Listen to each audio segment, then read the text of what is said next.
Welcome to the first episode of the BTT podcast, the show where I unpack the brains of your favorite artists from Beheading, the Traitor, and beyond. During this episode, I talk with Nick Roberts from Surroundings. We talk about his origin story, the inception of Surroundings, and the difficulties of being a band in one of the most isolated cities in the world. I really had a great time talking with him. I think there's a ton of great information in there for bands that are trying to make it happen in the modern music industry, especially the ones that are trying to find the balance between maintaining a day job and progressing in their creative career. That being said, if there's anyone you'd like to see on the show, feel free to let us know in the comments. And while you're at it, let us know how you felt about the show. I mean, this is episode 1, so there's definitely still going to be a lot of kinks to work out. But I think the best way to make this thing what it can be is to enter into a dialogue and see what it is you want and what you need. That way we're not just trying to create things in a vacuum. Anyway, I think that's probably enough housekeeping. Let's get into the show.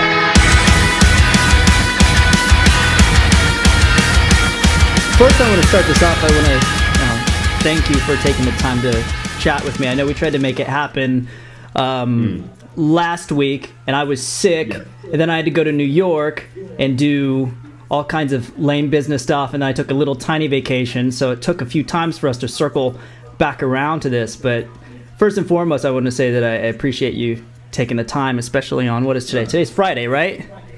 No, today's Sunday. It's Sunday?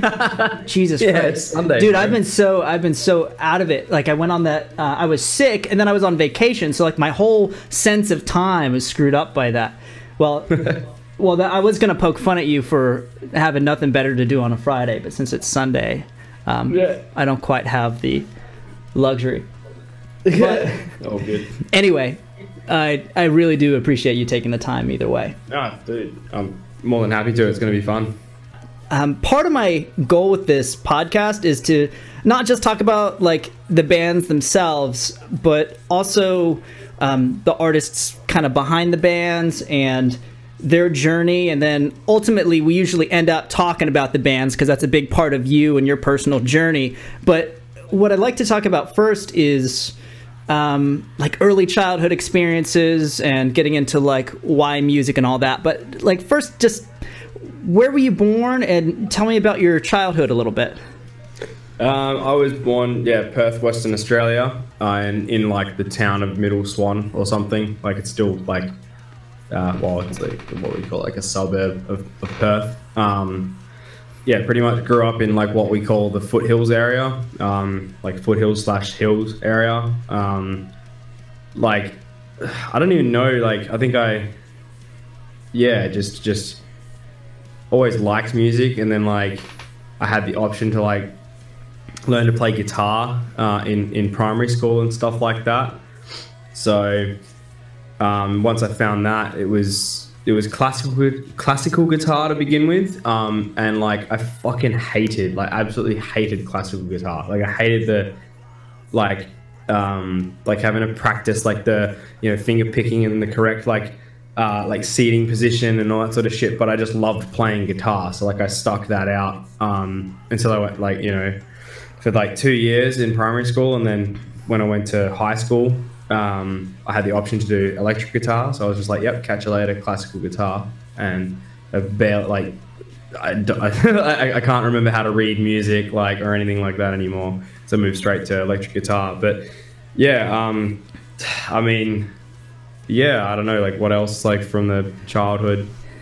So did you have anybody in your household that was into music, or was this something you strictly picked up on your own, and then because you maybe had a class there in school, you took advantage of that? Was there anybody in your household that was musical, or was that primarily just something you picked up on your own? Yeah, nah, like neither of my parents or my sister were into like any sort of instruments, or they weren't musical at all. Like my dad, like both mum and dad both liked music, but they like neither of them were like like fully into it to the point that they were playing like music or anything themselves. It was I think it was my mum's brother, my uncle. He featured on like a friend's like online guitar lesson or something like that. I remember like he sent me a CD in the mail like back when I was like 11, being like, yeah, here, like I helped my friend create this like online guitar course thing, like on the CD. And then mum was like, that's your uncle and stuff like that. And I was like, oh, Uncle Glenn plays guitar. Like, man, I'd like to play guitar. And that's when, yeah, I found that there was a classical guitar course like offered at school. So I took that. Yeah, and then from there it just sort of snowballed. Like once I started to like learn to play guitar, like just the actual physical sense of playing guitar, I was like, oh, this is sick. And I remember like, you know, being allowed internet time and stuff again when I was like 10 or 11 or something like that. And I was like, I remember like one of the first things I tried to figure out how to play was Dragula by Rob Zombie. I remember like writing it in Google and I was like, how do you play Rob Zombie's Dragula? Or I was like looking for like a tab book or something like that, like a chart and all that sort of stuff, like in music shops and stuff like that. And then that's when I found when I found tabs.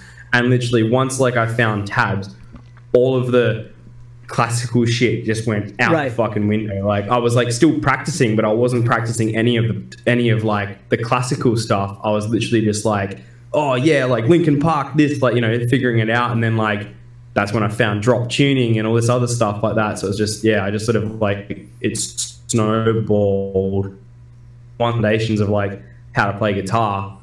And then yeah, I just started like finding out how to play like, you know, metal songs and all the other sort of stuff, like yeah, through tabs. That's awesome. So now take me through like your journey as a consumer of music. So when you were a kid, when you were really young, what did you start off listening to? It would have been like whatever my mum's favorite stuff was and whatever my dad's favorite stuff was. So like my dad likes a lot of like, he was more into like AC/DC and stuff. So, you know, just like classic rock and roll and that.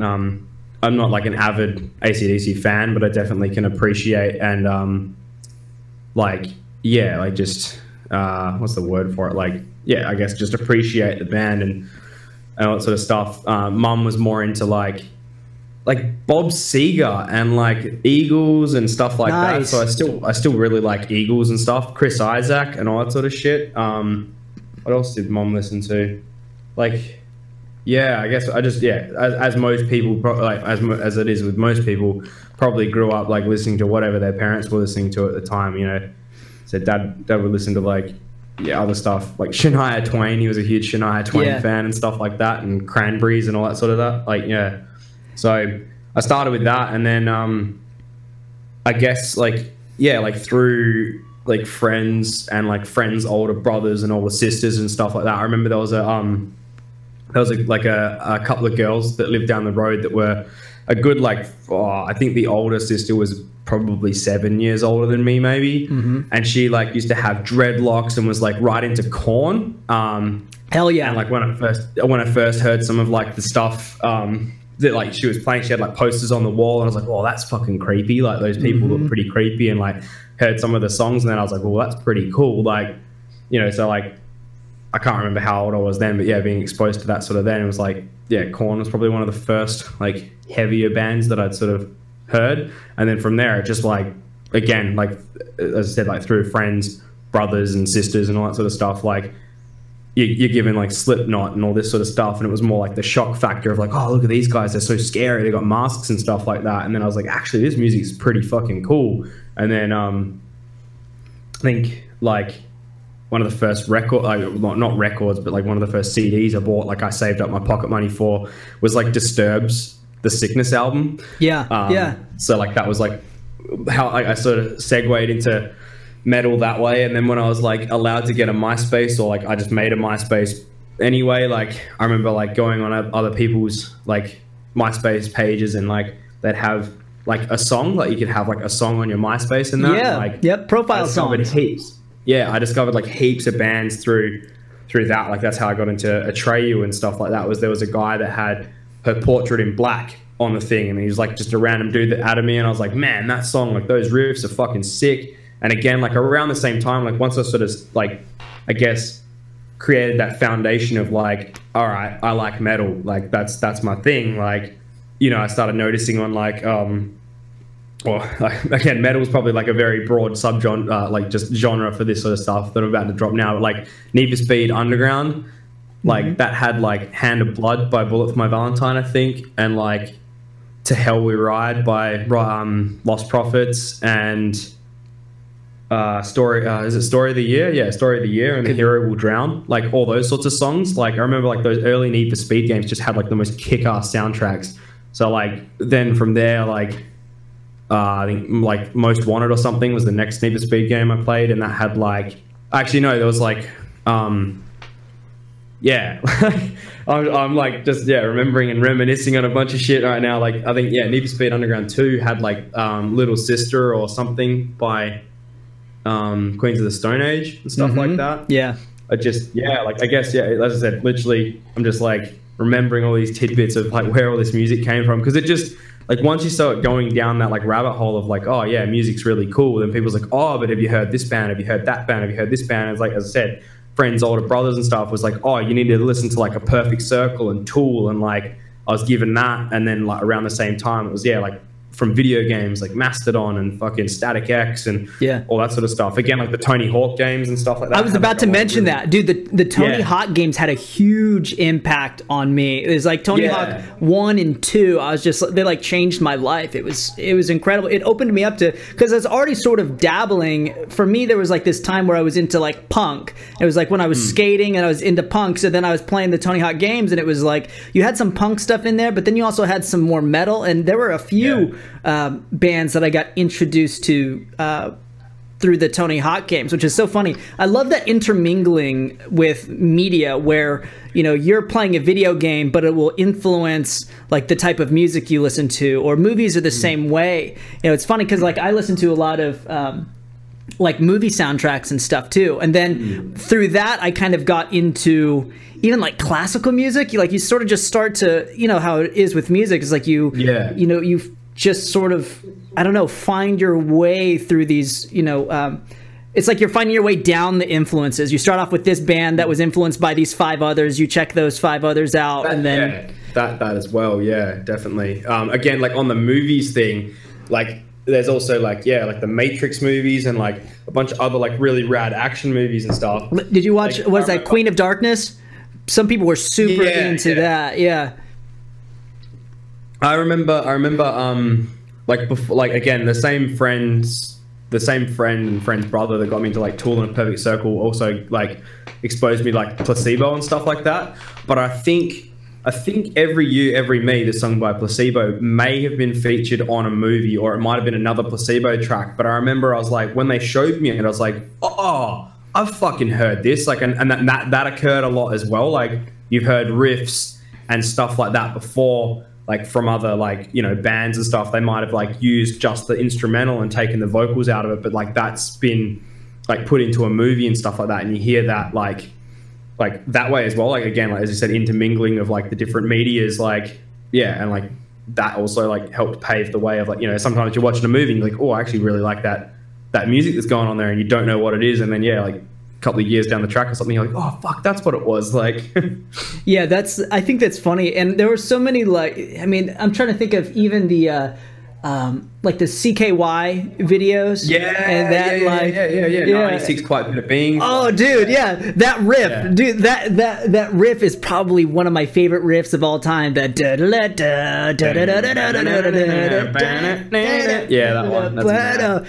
one. That's probably like one of like the heaviest riffs I've ever heard. And it's like I talk to bands, you know, because bands have, you know, had this, I don't know, sort of this arms race to see who could tune the lowest over the last few years. And it's like, you know, you go back to riffs like that, which maybe they were in, like, I don't know what tuning they were in, but maybe drop C sharp. I think it's in C sharp. C sharp. And it's like, you know, I mean, I get this, you know, I get why they're going lower, but I think so much of it has to do with just like the riff itself. There's that one band, Silosis. I think they tune in, I think they're in standard, and it's like they're just heavy as shit. So it's like, you know, I think younger people are a little bit more susceptible to this, where they, you know, lower is heavier. But you know, you go back to that like 96 Quite Bitter Beings riff is like da da da da da da da da da da.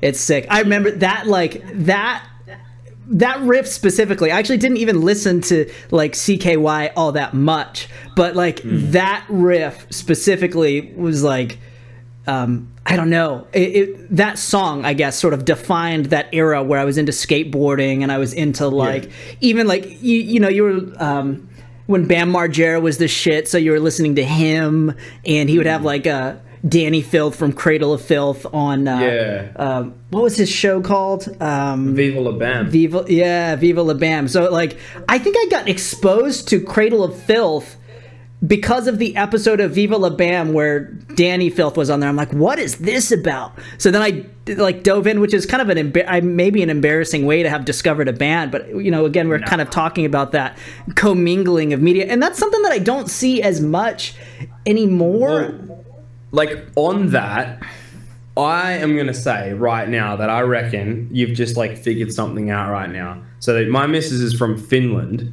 and I got interested in Finland because him is from Finland, and like, you know, watching Viva La Bam like back in the day and stuff like that.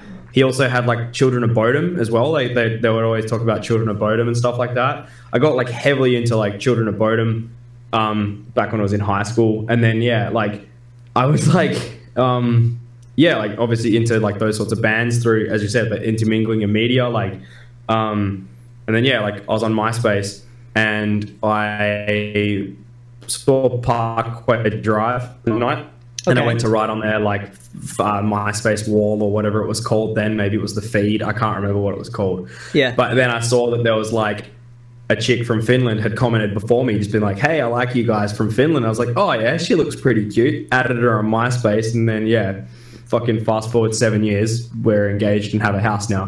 That's so awesome. It's weird how like stuff like that happens. Like my wife and I, we met exclusively because of you know, you look back and it's like a bunch of like 1 in a million chances, right? And it was like we got together because of the music scene. And it was like, if I think about, you know, like the bands that played into that, it was like, it would have been like Atreyu and As It Lay Dying were influencing, well, I really liked them a lot, but lucky enough, they had a huge influence on my local scene. So it was like, that's what everybody was playing. So then I was going out to shows, and then I got introduced to this group of people. And then fast forward a few years, she's also hanging around with the same group of people, yada, yada, yada. Now we've got a house and a daughter and this whole life. And it's funny how, like, I mean, how huge of an impact music can have on people's lives outside of just like the entertainment factor. Like if you allow yourself to really go in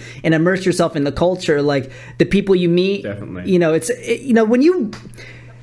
like when you go to a show, like you go to, I heard Dave Grohl talking about this, and I'm not like a huge Dave Grohl fan. I'm not huge into Foo Fighters, but he said something that I thought was really cool, which was somebody was interviewing him and said, you know, do you feel pressure to be, you know, political, right? There's a lot of like divisiveness in the United States, blah, blah, blah, all this stuff, right? And he's like, you know, honestly, what I want our concerts to be is just a place where everybody can show up and just love each other. And it's like when I sing a song like, what's that one song? There goes my hero. You know what I'm talking about? Yeah, My Hero, Yeah. I guess I could have guessed the title. Yeah.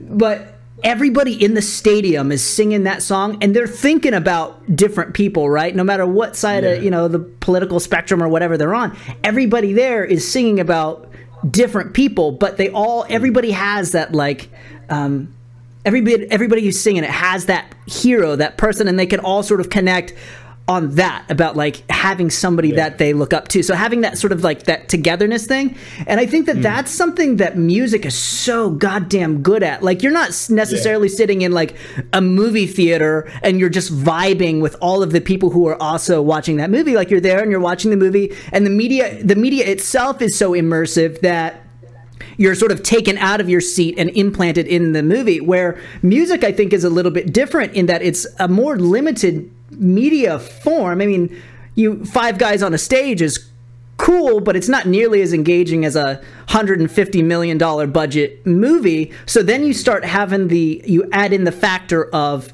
the other people who are there with you. And because of that, you have this sort of like, community thing that really doesn't seem to happen anywhere else besides maybe sports can be that way. Yeah, but sports are definitely, sports and music are probably quite similar in that sense.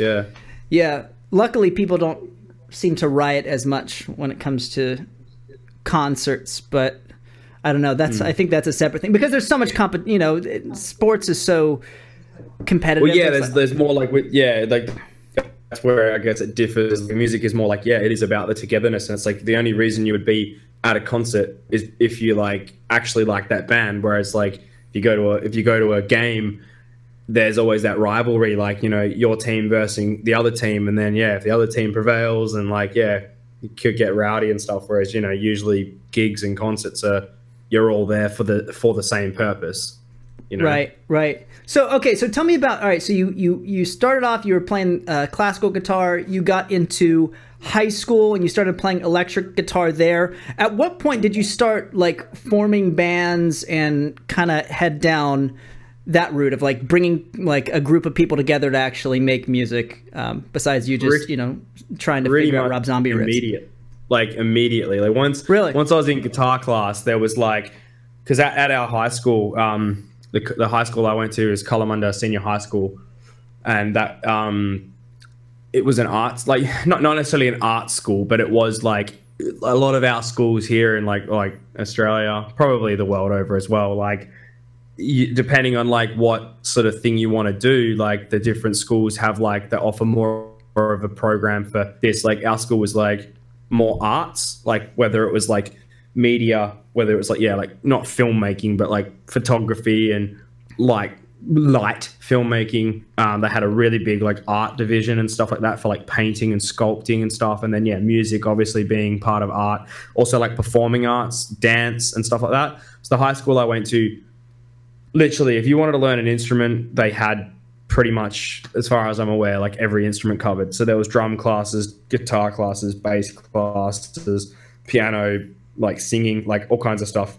So like being in guitar class, I found a bunch of like-minded people. Again, like the friend whose brother introduced me to like Placebo and all that sort of stuff, he ended up being like, we formed a band, and then he went to primary school with another guy called Lee. This guy's name was Callan, and he knew a guy from primary school that played bass.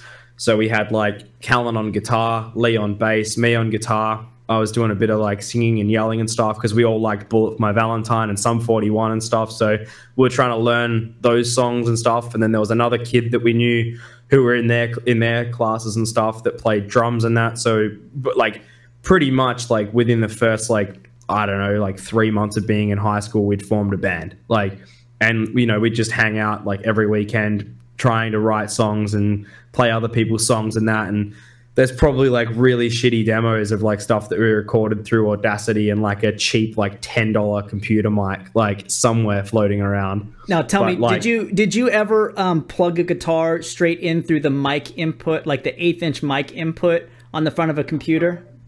No, we were worse than that. We used that $10 microphone to just like dangle it in front of the computer, like near the guitar amp. Like I think Callan had like a 10-watt orange amp, and that was the one that sounded the best through the like recording it like live.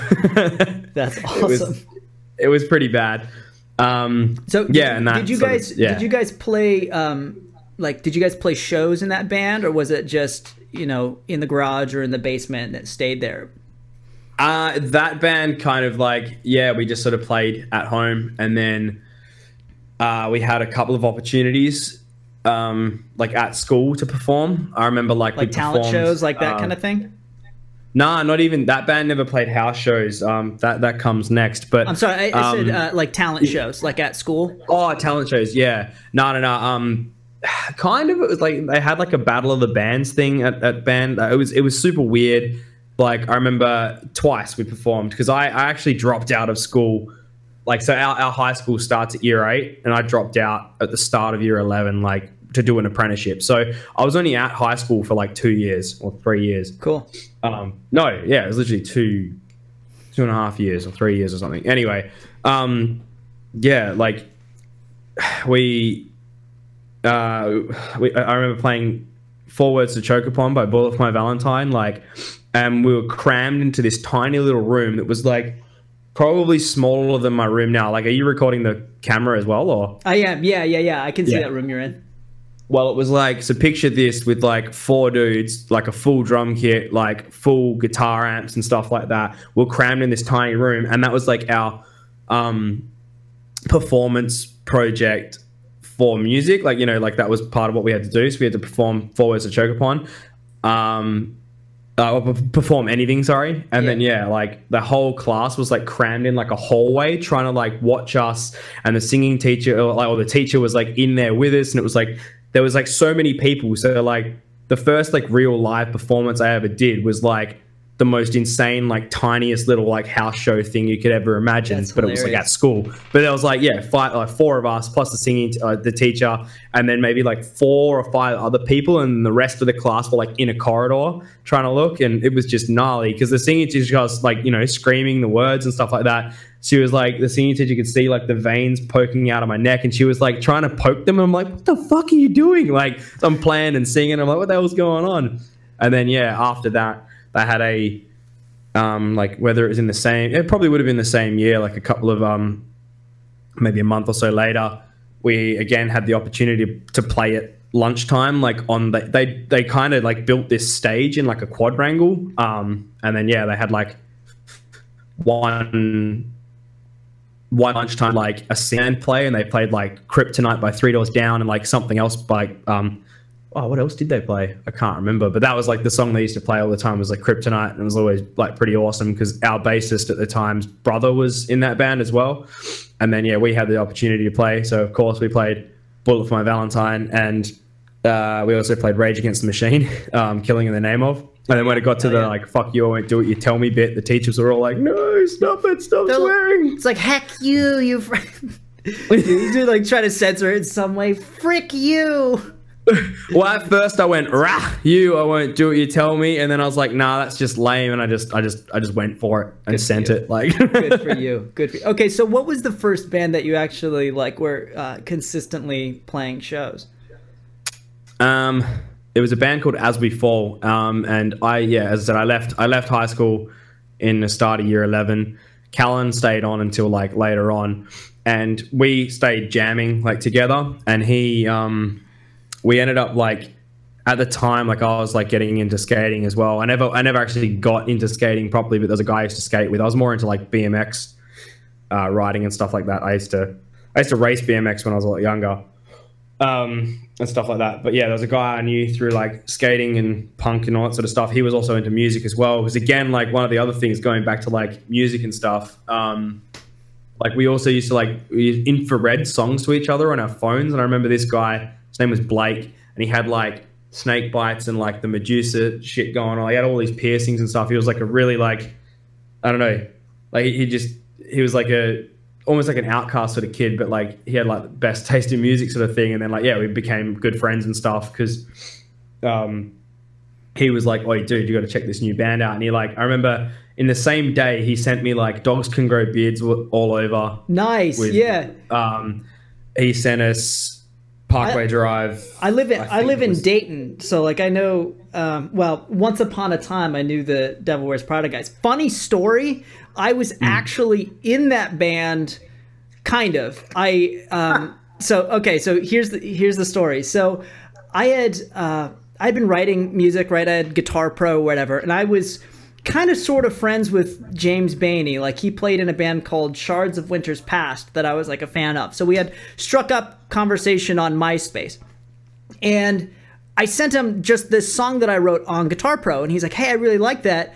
You know, do you want to?" Their practice space was probably 30 minutes away, right? So he's like, "Do you want to come out and maybe try out for vocals?" And I was like, "Sure." You know, I wasn't thinking anything. You know, it's just, it's just another band, right? So I was 14 at the time, and I told him, like, I don't have, I can't drive. I'm 14. Would you be willing to pick me up? He said, "Yeah, sure."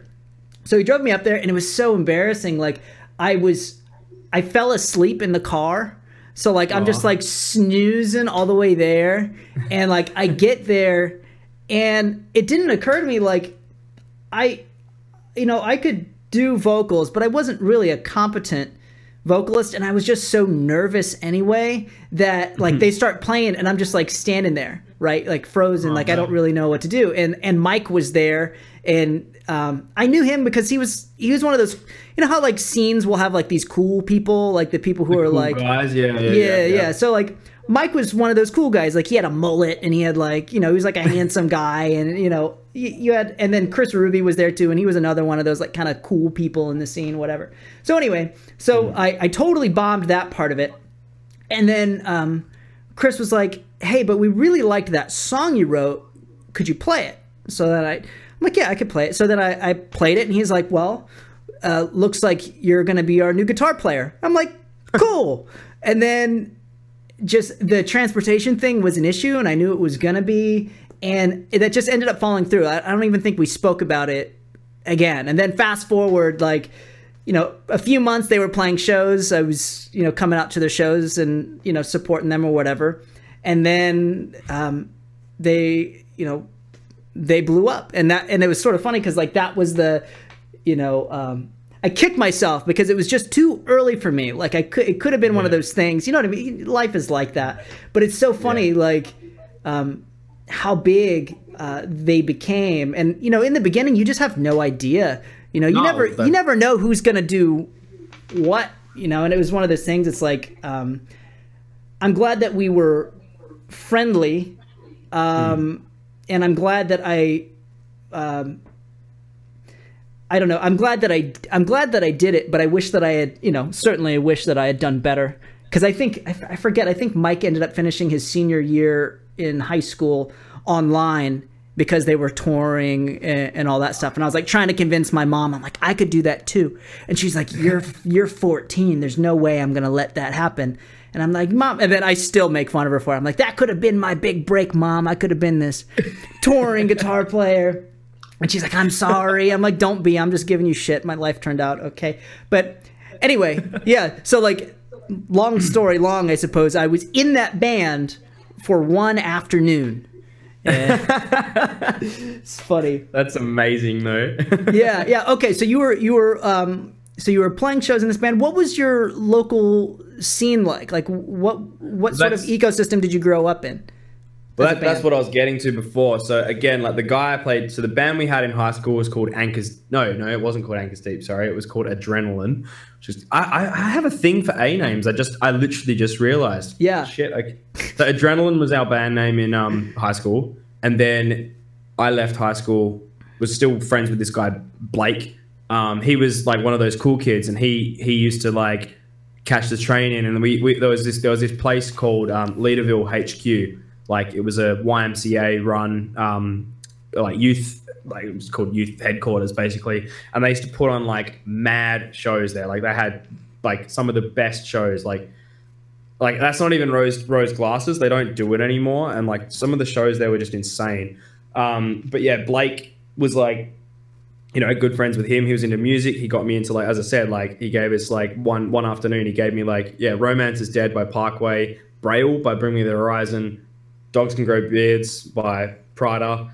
I think that might have been it. Like it was those songs there, and I was just like, holy shit, like, just blown away by and some Killswitch Engage. He gave me something by Killswitch Engage. I can't remember what it was. But just like, it soldiered me with all this music. And then from then he was like, oh, try this band, try that band, try this band. And I went further down like the hardcore and like deathcore and like all that, like, metalcore and stuff, like moving away from what we're doing before. And then like we started going to shows together and stuff. He's like, oh, hey, dude, there's this like sick like local Perth band playing, let's go down and check that out. And then, that was like, it paved the way for being like, actually going there when I was like probably 15, 16, just being like, fuck yeah, I need to do this. Like this looks like a lot of fun. I play guitar. Like we had so much fun playing shows in like high school and stuff. So Blake became the vocalist. I just played guitar. I was like, wait, Cal, like, no, Callum wasn't in that band at the time, but we found like, two other people as well. Like, this guy, Blake, was like, oh, I know these two guys. There's this young kid who plays drums and another guy who plays guitar. And like, turns out the guy that played guitar is like, one of my now like good friends, like best friends even, like Hayden, we play in Altona together. But at the time we started this other band called Anchors Deep. That's what we were called initially. Gotcha. And we had another guy on bass, and like we played like one local show at that HQ place, and like we played a bunch of like house shows. So we played like several house shows. It was insane. It was good fun. Like, you know, we're only like, I think I just got my license, so I would have been like, no, I didn't even have my license then. I was like 15, 16, so now my license. Played a bunch of house shows. It was good fun. The first time we got to like, you know, we're like, oh my God, like we're getting put on an actual show at this like HQ place. At the end, like we ran out of songs to play, and we still had like 10 minutes to go. So we're like, oh, we know like Colombian Necktie by like I Killed the Prom Queen. Like, let's play that, or Sharks in Your Mouth or something like that. And then like the vocalist chucked a wobbly, and he's like, I'm not fucking doing it. Like throws the mic, and we're just like, oh no, like what are we doing? And then some chick came up out of the crowd and started singing, and it was insane. And that band like broke up then and there. Like that was it. But like Hayden, me and Lockie stayed, like Lockie was the drummer. We all stayed like really good friends. And went on to form another band called As We Fall. And that's where I got Callan back from like my original band in high school. And then like I was then the lead vocalist and guitarist again. And it was like, I don't know, it was a time like we played one show where I was just playing a guitar and vocals, and it was like really, it was difficult. So then we started looking for a singer, and we got a singer, and then that band, As We Fall was like the first band we started to like play lots of shows with, and it was just the songs like were like heavily influenced by like Hayden used to be able, like Hayden will still can tremolo pick like an absolute motherfucker and like just riff like a beast. So all of our like riffs were like, it was a mix between like one of my favorite bands is Funeral for a Friend, and Hayden quite liked them as well. But then we both like Black Dahlia Murder, and like back then it was like I Killed the Prom Queen and Parkway Drive. So we're literally just like a culmination of like those four bands. It was a bit of nonsense. Like we'd always write like really epic intros and really epic outros, and then fill the middle with breakdowns and riffs. Like, hey, good enough, right? That's but looking back on that stuff, and it's just like, oh no, like that it was a lot of fun. And like at the time I wanted to take it way more seriously than like, you know, Lockie and Hayden were both, I think they were 3 years younger or 2 years younger than me. So I was already out of school. I was doing my apprenticeship. I had a car. Like they were still like in school, like not even able to drive yet. They just wanted to fuck around and like have a lot of fun. Where I was like, no, we need to be a band. We need to do this. Like, you know, I was trying to be band dad and stuff, and that band like just ended up dissolving because like, they needed to finish like year 12 and stuff like that. And they were like focused on finishing school and stuff like that. And then that's when I was like, I joined Surroundings at the time as well. Like it was a guy I worked with. Like everything's like, it's like you ask me like one question, but it's like you can't answer that question straight because everything is just so intertwined and like connected is like how it all like comes together. Like I worked at a supermarket with a guy. Like we used to pack bags at Christmas time. So like around like the crazy holiday season, like our local shopping center, Coles, would employ like 13, 14-year-old kids to like stand at the end of the checkouts and just pack bags, and then we like, you know, pass them to the people. That's where I met Lee, who's the guitarist of Surroundings. And then he was like, hey, like my brother plays guitar as well. Like, you know, you're a good vocalist. Like, and I was like, oh, but like I'm already announced before. Like that's my main thing, sort of thing. And then I was like, oh, I'll do it temporarily. And then I'm still in Surroundings. Right, that was like nearly, I think that's be nearly 9 years ago now, 8 or 9 years ago. But yeah, I think the original question you asked me was, what's our local scene like? And back in the day, it was fucking awesome. Like it was an all ages venue, Leaderville HQ, and like I've seen so many bands there, played with so many bands there, like. I think Parkway Drive shot the music video for Smoke 'Em If You've Got 'Em in that venue. The Chariot also played there, and you know, the Chariot being a chaotic hardcore band, broke a pear bowl, and then the guy like kicked them out. Was just like the guy who ran the place was like, no, that's it, you fucking broke my pear bowl, you guys need to get the fuck out of here. You know, like kids have paid you know, $30 or whatever each, like to see the Chariot. And then some kid there, like this is like a saga like of something that happened at this venue. Is like the Chariot got kicked out because they broke pair bowl, and some kid was like, hey, like the house next door to my house is getting demolished like next week. Why don't you come there and play a show? So they moved the whole gig to like awesome. suburbs.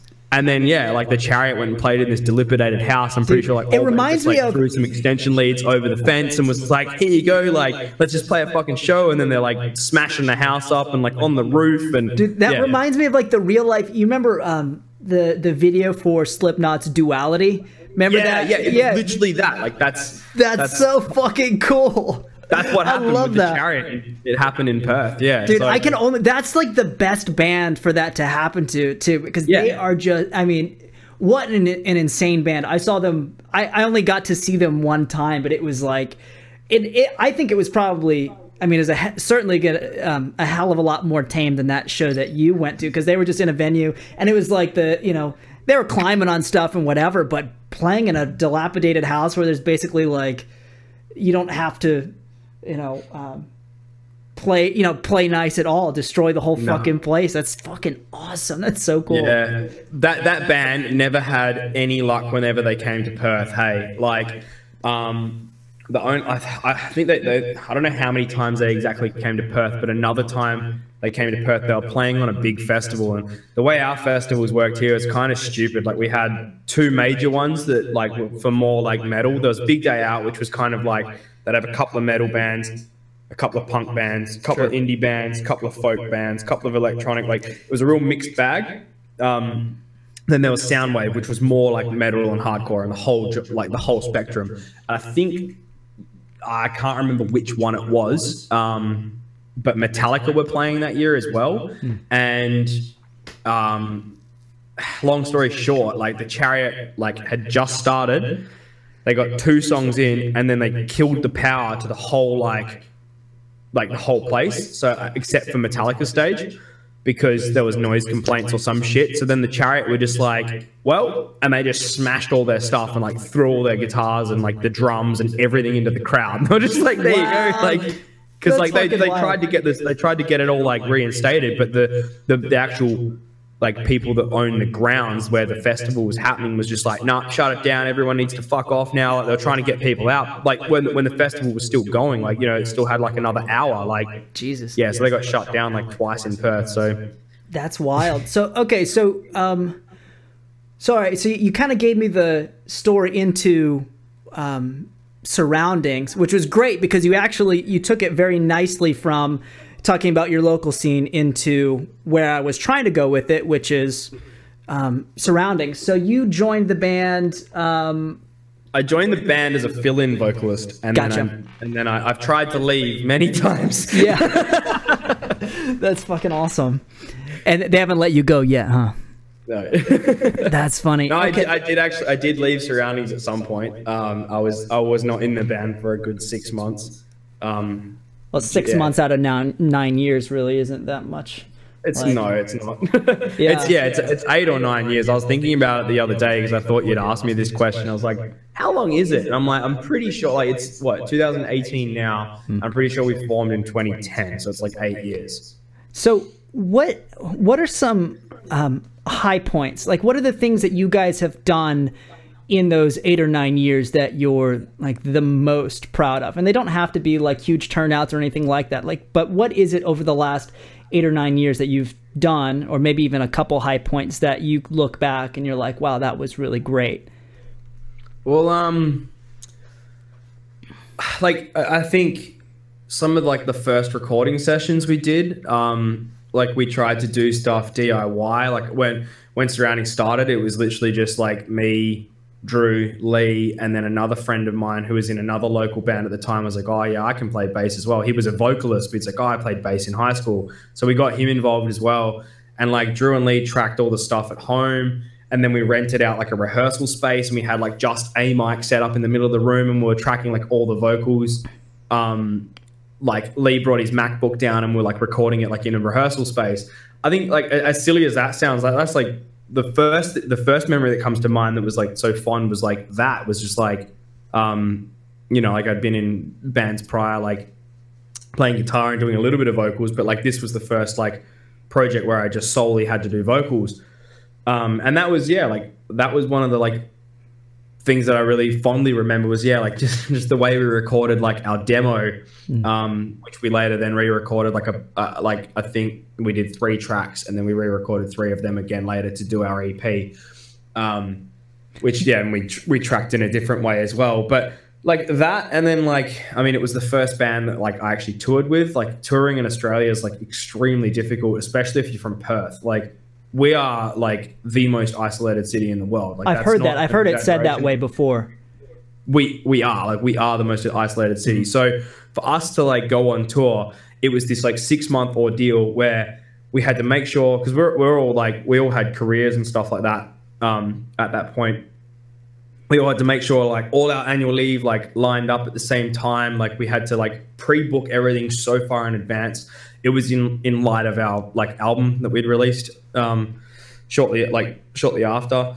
So I mean, tour is always going to be on that list as well. Like I think, you know, of fond memories, just because like everyone's tours are always like, you know, they're disastrous, they're happy, they're sad, like you're tired, you get sick. Like it's I imagine like everyone's touring experience it's usually quite the same, you know, like for the most part you're sort of stuck in purgatory sort of thing between shows and stuff.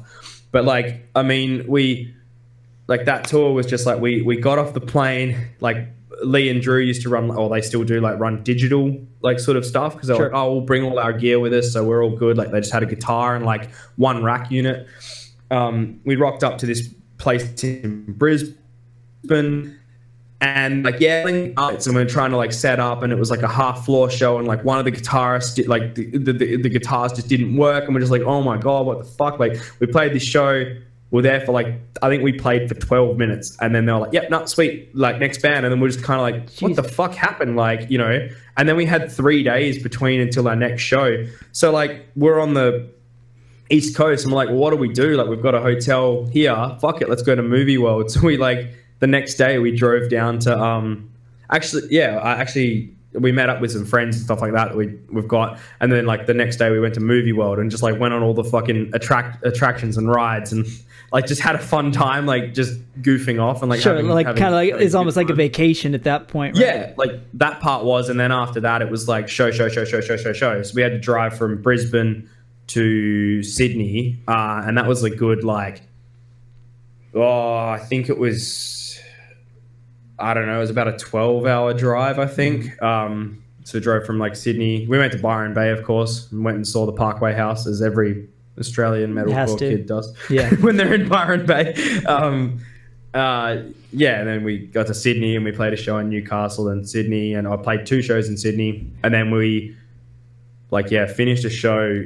And then we went back to the hotel, had like 2 hours sleep, and then had to catch a plane to then fly into Melbourne. And then we're playing a show during the day, and then we're supposed to play a show at night. But by then I had done like 95% of the driving. Jesus. Because like only me and Lee were over 21 at the time, or 23. So the hire car was like, we were the only 2 that were allowed to drive it.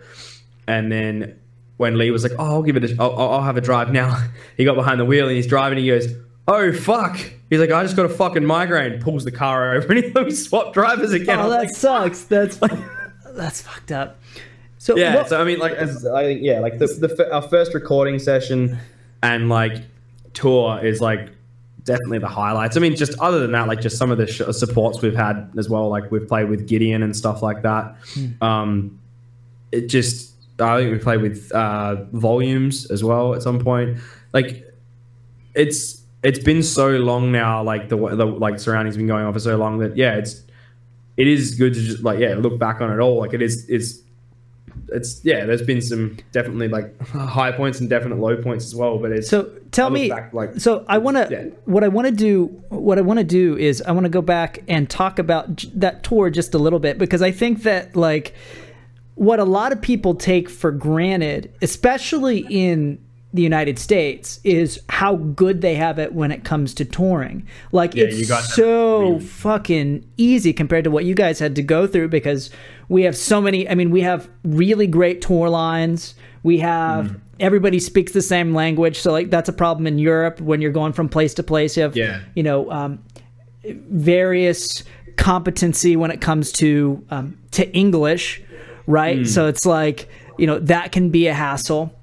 But that's one thing that like going on tour for you guys is such a commitment. So like that tour, you know, you guys put a lot into it as far as taking the time to go and plane tickets and the whole deal. What were your turnouts like? Like, did the turnouts rationalize all the effort you put in, or what did that look like? Not at all. So that first show, like literally the talk of the whole tour, right, was whenever we would rock up, people would be like, "Oh yeah, you're that band from Toowoomba, aren't you?" And we're like, "No, we're from Perth." And they're like, "What? Like over the West Coast?" And we're like, "Yeah." We'd rock up to another place and be like, "Oh, you're that band from Townsville, right?" No. "Oh, you're from Hobart, right?" No. Like literally the whole thing was planned so poorly that like wherever we rocked up, like on all of the gig posters and stuff like that, none of them said like, you know, surroundings Western Australia. It was just like we were just another like body in the teeth of the combine, basically. Like we're just another band on the bill. Like no one knew where we were from. On that tour, though, we did get put on a couple of dates with, I think it was Sienna Skies and a very young Polaris. So we played a bunch of shows with like Polaris as they were starting out as well. And those guys, like, I think they did the tour thing pretty much the American way, but like they're from Sydney and they bought a high ace van, you know, like just a normal van. I don't think it was like a super long wheelbase one or whatever. It was just a high ace van, and they had all their gear and I think there was 4 of them because their other guitarist was doing his HSCs at the time, like his year 12 like exams and that. And they were literally like, we were like any big distance we'd fly. They were driving, man. Like they drove from Sydney, and I think they drove from Sydney to Adelaide, and then from Adelaide up to Brisbane, and then we played with them in like Sydney, and it was just like, or we saw them play at some point. I don't know. It was a weird time, but like we were intersecting with them and like meeting up with them in like different like states and like towns and stuff like that, and cities and stuff like that. But yeah, like that tour, like it was a lot of effort on like our part to actually get it organized. Like we had like PR people that we'd like sort of, you know, paid to help organize and stuff, like with contacts and that. And then they got us on all these shows and stuff like that. And we're just like, yep, told to like rock up here and we'd be playing a show. And it's like, yeah, sweet, we rocked up there. But like no one knew that we were from WA. Like it was the whole thing, honestly, was just like, it was so disorganized. Like the best part about it was the PR people that actually organized everything. Like they fronted everything. So like, instead of staying in like shitty hotels, like they were putting us up in apartments and stuff like that, which ended up working out pretty much the same sort of price. But like, you know, it wasn't over the top expensive for the accommodation and stuff, but it was like, he fronted everything on his American Express. Like it was just like, bam, like here you go. Your van hire is paid for, like your room hire is paid for in like Brisbane, Sydney and Melbourne. Like they had everything sorted. That part was organized really well, but it was just like, then the promoters themselves locally were just, it was like someone along the lines just forgot to say, oh yeah, by the way, this band's from WA. Like they're doing, like, you know, they're flying over here and stuff. And then, yeah, like some of the shows were like fantastic. Some of them were really good, like fun. But again, it was just, you know, no one knew where we were from. And then other ones, like when we feel like we played really well, we were playing to like the bands and their girlfriends. And that was it. You know, like the turnout, like it just wasn't as, it wasn't huge, but it was still like, that wasn't even a problem, if you know what I mean. Like looking back on it now, we weren't upset about it. We were more just like stoked we'd actually done it. We'd made it. We'd actually gone on tour. Like we'd actually managed to pull it off, because it was just, as I said, it was such a long time to plan it all together. Like, you know, to make sure we've all got our annual leave lined up, to make sure that we all had enough money to pay for it all, because it was, you know, it was pretty expensive, like for the flights and stuff. I mean, for us to fly from like Perth to Sydney, it's like $400 a person one way. Like it's fucking dear. So we'd flew to Brisbane, drove to Sydney, flew from Sydney to Melbourne, and then we flew from Melbourne back home. And I'm pretty sure in flights it was like, it would have been probably about $1,200 to $1,300 each, and then however much the accommodation and the van hire was split as well. Like, it was pretty expensive. Like, Dude, but yeah, for sure, we pulled it off. We did it. I really think that that's something that Americans take for granted, like how easy it is for them to tour, especially compared to you guys. Like, that's like what you guys had to go through is insane. You know that? Yeah. I mean, $6,000 just you know, just in your travel expense right off the bat. And then it's like, that's not taking into account your fuel costs and accommodations and all that. I really think that's something that more bands need to hear. It's like, dude, at least you're not in Perth. Yeah, I mean, there's definitely a few bands that have done really well from Perth. Like as of late, like Make Them Suffer, they're from Perth. They just slugged it out, did it hard, smashed it. And Savior, they're another band that are working real hard out of Perth. But like when you talk to those dudes, or like not myself personally, but like people that have talked to them that I know, like through the scene and stuff like that, it's just like, you know, they do it real tough. Like it's not like, you know, it was like, it was all or nothing. And I think that's the same sort of story, like even with Polaris. Like, I think it's probably easier for East Coast bands in Australia to tour because they do have like all the major cities like kind of in a row, like you said, but the distances are so fucking great. Like, give me an example of what type of distances are you working with? Like, how far are the drives between these cities? I'll pull it up on Google Maps because I don't want to like feed you like fake news or false distances.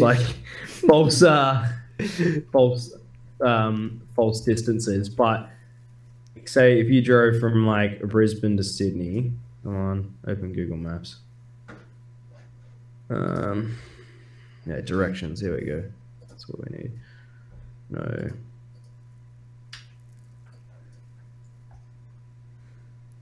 There we go. Brisbane City to Sydney, New South Wales. All right. You are looking at 9 hours and 51 minutes. Wow. That's right. So that is the next, like, so from Brisbane to Sydney, like that is the next closest capital city is Brisbane to Sydney. And then like Sydney to Melbourne, actually Sydney to Melbourne's pretty much the same. I'm looking at it on the map now. I reckon it's going to be about 10 hours as well. Wow, that's nuts. Yeah, if we drove from like Perth to Sydney, let's just go with that, Perth to Sydney. You're looking at like 3,934 kilometers. I mean, I feel bad for the bands trying. Now, let me say this though. Well, let me ask you. Do you think that the internet has made it easier for bands to sort of overcome that limitation of being, you know, in the most isolated city in the world? Or what are your thoughts on that? Do you think bands could leverage the internet to overcome a bit of that?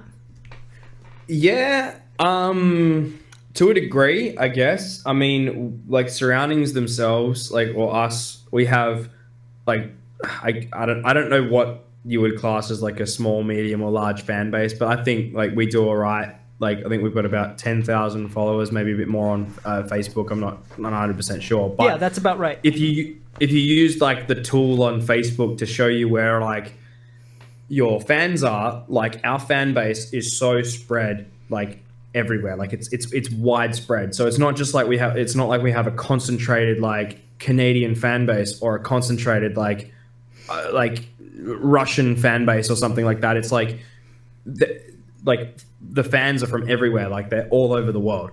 So like the internet definitely unifies us and like, yeah, gives us the platform to, yeah, release our music without that, like to overcome that barrier of like, yeah, the fact that we are quite isolated. But again, like the major shortcomings from that is like, we just don't get to play the shows. Like we get to play local shows and local shows only. Yeah, if we're going to tour, it's like it's this huge ordeal. Sure. You know, like we would absolutely love to do like a tour through Europe or a tour through America, but like if like you look at like the only data that we sort of go off is like what we have on like say Facebook, like where our followers are and stuff. And it's like, you know, you couldn't justify like you know, playing a show in like Mississippi or like in New York City or something like that. Like you couldn't justify like doing a bunch of tours because like doing a bunch of shows because like we might have like say 16 fans in like New York City or something like that, you know, like and if we did put on a show or got put on a show there, it's like our fans might be away on vacation or whatever, like it could be some sort of thing, so it's like they might even miss it as well. So unfortunately for like us, it's just, again, like with that huge overhead cost, it's just like it's made it almost like an unviable option for us. Sure. Like, you know, if we got asked if we wanted a tour and like most of the stuff was going to be paid for, them, we're like, hell yeah, let's fucking do it. But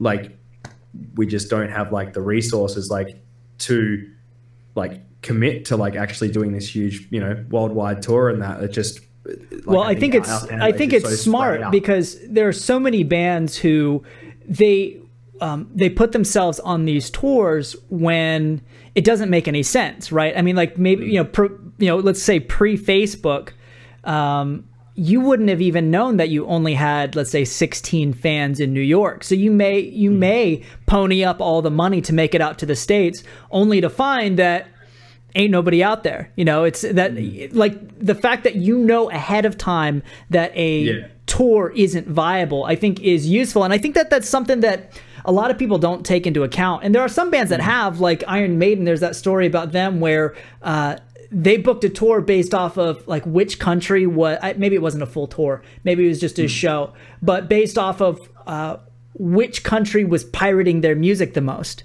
And so sort of using those geo tools to be able to know, like, okay, like, you know, maybe doing a full US tour wouldn't really make sense. But if you did see that you had a pocket of support, let's say on like the West Coast, for example, from Washington down to California, you're like, you know what? You know, we have a pretty strong following along the West Coast. So you can use those geo tools to sort of sort out like, okay, where do we have the highest probability of doing well? And I think that that's something that, you know what, I want to put a pin in this. I want to come back to this part later. So you gave me some of your like proudest moments. Now, have you guys made any mistakes along the way? Probably many. I don't know, like I imagine like every band probably makes plenty of mistakes. I think the biggest mistake we made was like when we, like, again, this is the first thing that comes to mind when you say mistakes, was we got an email from like Shane Frisbee, and we Googled, like, you know, I'm pretty sure around the time, I can't remember who he specifically recorded, but like he worked on a bunch of bands that we liked, and we ponied up the money, and we had recorded our EP, or we were recording an EP, and we ponied up the money, paid him the deposit, and then like he was supposed to be mixing and mastering our EP, and like he was working on a bigger band at the time.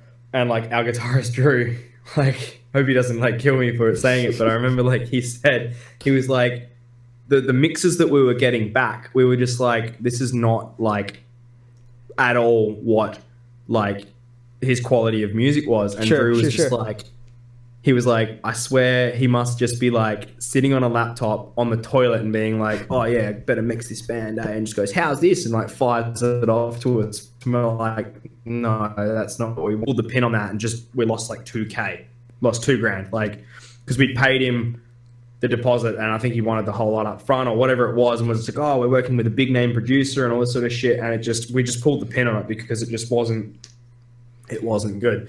We ended up getting a guy, Eric Woolard, to mix our EP.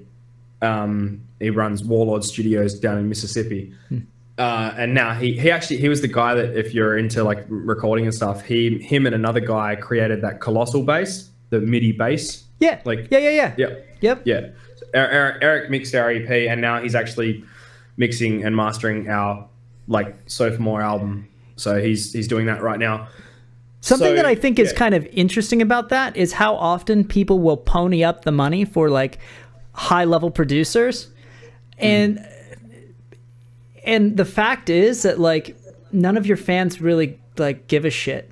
Like I know. Oh, I don't know. I don't know. Dude, I'm just gonna say, okay, so like I had I can't name names, but like, okay, so I have friends in this band, and they're I would call them like a mid-level touring, like full-time touring band. Like they tour internationally, and they ponied up $80,000 to have somebody.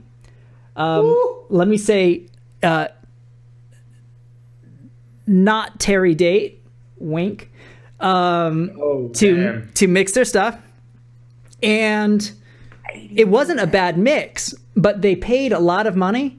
And that record, I believe, was probably one of their worst selling records. The average listener doesn't care who you recorded with. What they really care about is it good? Does it sound good? It's like the name itself matters way, way less. And a lot of the time, the cost of the super, super high level engineer isn't worth it. You know, like if I had to pay $2,000 a song for some high level name, I don't know. I mean, from what I've seen and what I've heard, just the average listener doesn't care. As long as it sounds good, as long as it's actually good, there's no star power, or there's very little star power associated with. Only like nerds like us care about that. Yeah. Like, you know, I ran a studio for a number of years. You record, like,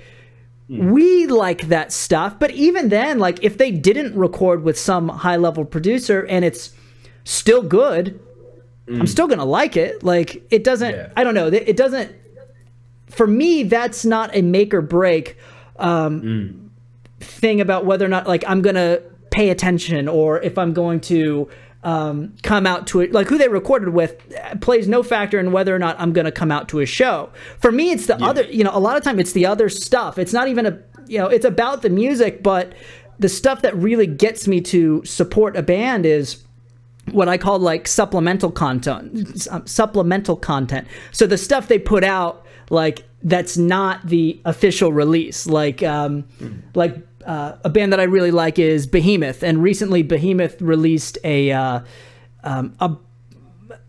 released a kind of like a dog food, right? I think their next record is I think it's like God Equals Dog or something like that. So they made God Equals Dog Food, and it's like they're little black crosses, and they made just this video of like just somebody had their cell phone out, and they're like, and it was the lead singer of Behemoth, like, hey, yeah, we made this God Equals Dog Food, and it's what did he say? He's like, it's cruelty free, unlike other crosses, and he just does this whole thing, and I'm like, I like Behemoth, but like I wasn't excited, like really excited about this new record until I saw that. I'm like, that's hilarious. I'm definitely gonna check this out. And it's just like, for me, it's like, okay, a new record coming out, it's okay. Like, it's, cool. But it's like, what type of content are you putting out to support that release? And it doesn't necessarily have to be like super high level production stuff for me to be like excited about. Like I said, like that video was just a guy with a cell phone. But like what he was saying, it was entertaining, it was funny, it was charming. So now, here I am talking about it, which is the whole point of marketing, right? Is to create something, put it out there, something worth talking about. And it's stuff like that I think, like, going back to how we were talking about the internet being a huge asset that most people aren't taking advantage of. And it's stuff like that, like people set the bar too high with some of their content. Like, you have your pillar content, like you guys have awesome fucking music videos. I think that's really cool. But then, like, but in the day-to-day stuff, you could as far as I'm concerned, just throw up your cell phone, do it selfie style, talk about what you guys are doing that day, or show a riff that you're working on, something like that. And that also has, like, you know, as long as you're charming and entertaining, that can have equal or more value than the music video you put out. Everybody's expecting that your music video is going to be great, but they're not expecting that you're going to be a hilarious person when you're in front of like a cell phone camera. So like sometimes it's that little stuff, that low sort of production quality stuff that is super, super valuable. And I think that that's something that a lot of people miss out on because they think like they have to be like super perfect and it has to be like, you know, trim off all the edges so it's exactly like just exactly perfect. And I don't necessarily think that that's the case. So all right, so that was one mistake that you feel like you guys made. And like you said, most bands make plenty of mistakes. Did you guys make any mistakes that you or let me ask it this way, do you have a favorite mistake that you guys have made? Maybe something that you learned from, or something that, I don't know, that you would call maybe your favorite mistake? That's really tough.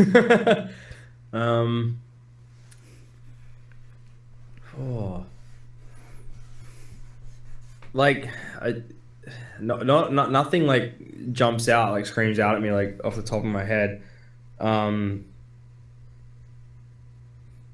Like,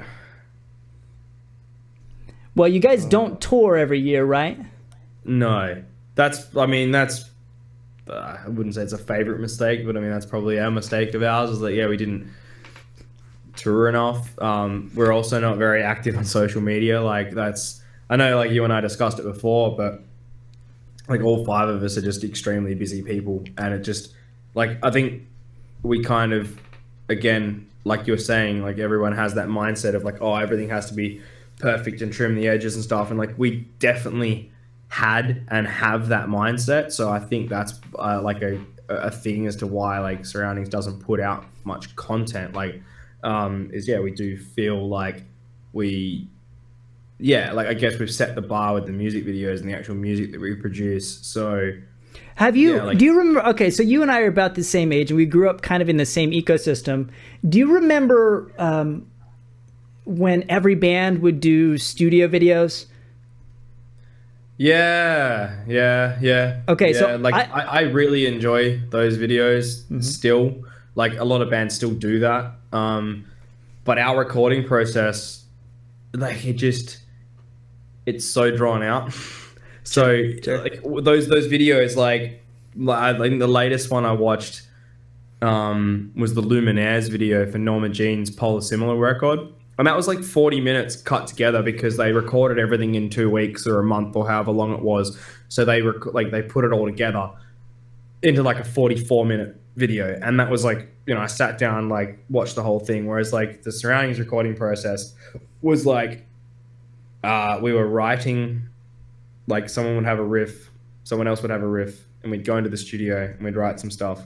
So we were pre-prodding and tracking at the same time. So like we wanted to do that, but our recording process was just so disjointed that it just wouldn't have looked good on camera. I think it kind of depends, because if you thought about it like you don't have to put together like a 45-minute documentary, right? Like you could probably put together a 2-minute video or a 3-minute video or something. Now, let me say, the reason why I bring up the studio video thing, it's not because I think like, you know, I think more bands could do studio videos. I see basically from the low to medium level, I see very few bands doing them. Usually it's like bands that are a little bit more established that do them because they see the value in it. But if you remember back in like 2006 through 2008, pretty much every band, regardless of what level they were at, were making those things, right? And I remember watching like Architects. They had one from every fucking album, like all their earlier albums. Like I remember watching like all the, like what you're talking about now. Like I reckon they hit the nail on the head back then, because they used to have like all the really funny videos where like Dan and Tom would just pull the piss out of Ali. Like, and they had like I remember one of my favorite ones was like, I think it was in the middle of a recording session and like Ali had to go home or something for some reason. Like he had to leave the studio, and they made this like almost like small mockumentary where they were like farewelling him, and like the color grading was all grayscale and everyone was crying, and like Ali Dino had to leave and everyone was upset, and then they were just like, we can't even finish the fucking record now, and they're like slamming doors and being all upset because Ali had to go home, and then like a day later he was back in the studio. But well, like just shit like that, you know, that was really, really funny. Like I still remember that. I'm pretty sure that was from like 2006, like recording Hollow Crown. Dude, that happened, you know, let's say that's 12 years ago now, and you're still talking about it, right? And I guarantee, like, if you watch that video, it's probably pretty shit quality, right? Oh, it would be, yeah. It's awful, right? I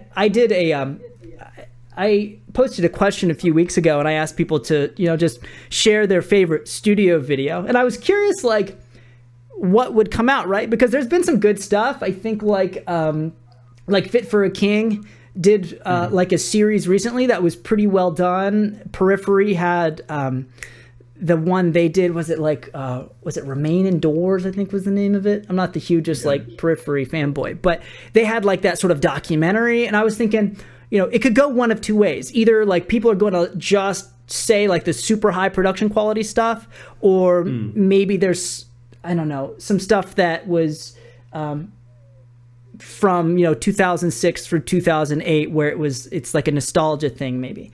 Either way, so I was just curious to see the results, and the results were people loved the stuff from like 2006 through 2008. Pretty much every video, excluding a few, they were done on, it almost looked like they were done on, you remember those flip cams, those like digital cameras, everybody, like a handy cam, bingo. So like pretty much every video that people shared on there was that level of quality. So like for me, that told me that bands now set the bar so goddamn high that it's like they feel like if they can't do something like the Fit for a King videos, or they can't do something like that Periphery documentary, which they can, it's not, filmmaking is not that style of filmmaking isn't really, it's not that hard. It's documentary filmmaking. It's more about the story. Like, are you good at telling a story versus do you have the right settings on the camera, or do you have perfect 3-point lighting?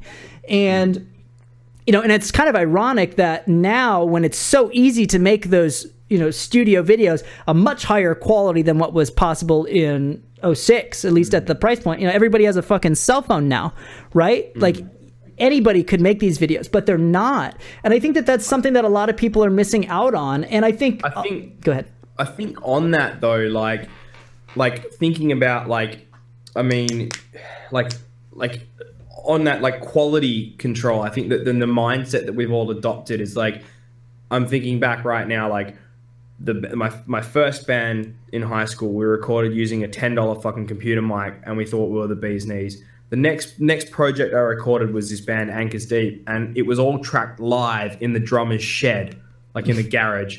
And we paid like the drummer's dad paid like a friend of his to come down with like he had like an 8-track or something, and like recorded us. Like he had like one mic over the drums, one mic in front of he had one mic in front of like both the guitar cabs, and one mic in front of the drums. So there was like 4 mics, I think, at the time, and then we tracked the vocals separately. The vocals were tracked afterwards, but the quality of that was garbage. But that was like 2007 or 2008 maybe, like when we were like recording that way. And then the next step up from that was like we paid $1,500 and tracked an EP. And like just thinking about the quality control of like the riff, like actually performing the songs and stuff like that, again, it heavily depends on the style of music and all this sort of stuff as well. But I know, like, you know, metalcore should have been like really, really tight, and this particular our As We Fall's EP was tight, but it was also kind of pretty like loosey goosey. Like, you know, there was a lot of like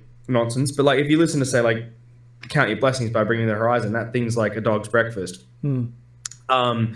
And then like, yeah, going forward, like the next, like, you know, the Surroundings, like demo, like everything was quantized and everything was to a grid. Like we had like programmed drums on our demo. Then the EP was like, we tracked the guitars in a studio, the drums in a studio, and the vocals in a studio. So we had 3 different studios that we were tracked it in. But it was like, then that was then edited and mixed and mastered by an engineer who made it even tighter. And then our album was like, again, like everything.